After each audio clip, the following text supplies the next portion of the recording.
Assalamualaikum warahmatullahi wabarakatuh. Berjumpa lagi dengan saya Nurliana SIKOM MIKOM dalam mata kuliah Public Speaking.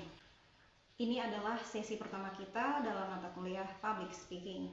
Setelah mempelajari materi pada sesi pertama ini, diharapkan Anda mampu menjelaskan dan memahami apa itu public speaking, apa perbedaan antara public speaking dan percakapan, dan bagaimana sejarah public speaking hingga perkembangannya saat ini.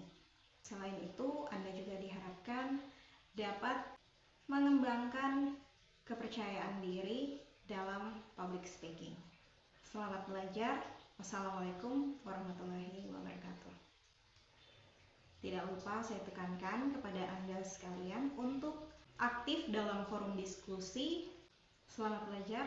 Assalamualaikum warahmatullahi wabarakatuh.